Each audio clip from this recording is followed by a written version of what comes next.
Dear friends, the questions. How come it took only a year to develop a COVID vaccine? But after hundreds, in fact, thousands of years, we haven't cracked an even greater scourge.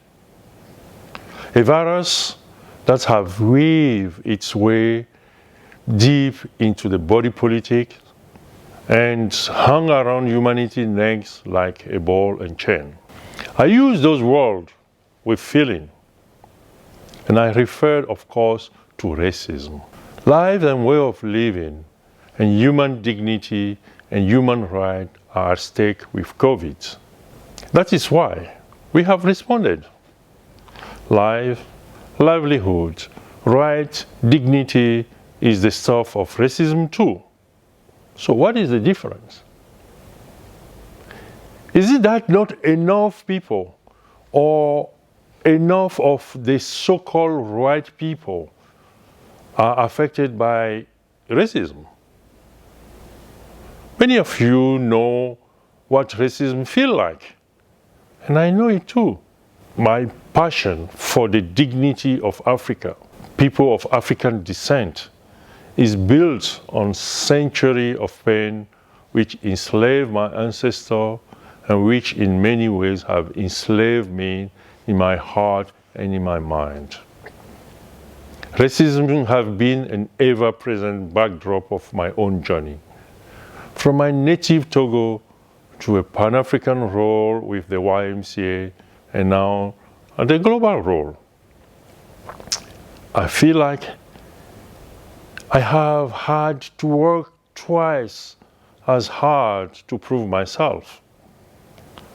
Maybe you do too. And colleagues, I wonder how many of you can see that whenever I'm described as exotic, as World YMCA first Black Secretary General, I am grieved by that word. Somehow, there is an assumption that I must have done something exceptional to be in this position, when I know, and God knows, that in my ordinariness and vulnerability, I'm anything but exceptional. The use of that word exotic in itself doesn't tell me that the YMCA is a racist organization. No, I honestly do not believe it is. But when we reflect, and when we look around an organization, which it is true has been largely white and middle class, then if we find just one or two, or 100 or 200 instances of racism in our organization across 120 countries worldwide, then we have to accept that we face a challenge. Without realizing it, we ourselves may be displaying some of the traits of systemic institutional racism. My good friend Kevin Washington told worldwide YMCA leaders in September that the YMCA needs to look hard at itself before it looks at the society of which it is part. So yes, dear friends, maybe we ourselves in the YMCA have to change. And today, I have a message of hope. We can and we will do so. My great hope comes from the thousands of young people all over the world who in 2020, in the middle of the pandemic, which affected them more than any other group, those young people form a rainbow coalition that say enough is enough, racism is done. Friends, those young people have a home and a safe space in the global YMCA where I and all our leaders promise to stand with them, to empower them, to inspire and mobilize, to use their voice on the issue that matter most to them, and to shape the world we all inhabit. To make that world truly a place of dignity, equity, compassion. I want to salute all of you for what you've done about addressing that challenge. The global movement owes YUSA a debt of gratitude for the trail it has blazed in this town hall, in Break the Silence, in training courses. I want to salute the work of the African American CEO for their role in this process. I pray that God give us and give the global YMCA the grace to tackle the issue of institutional racism.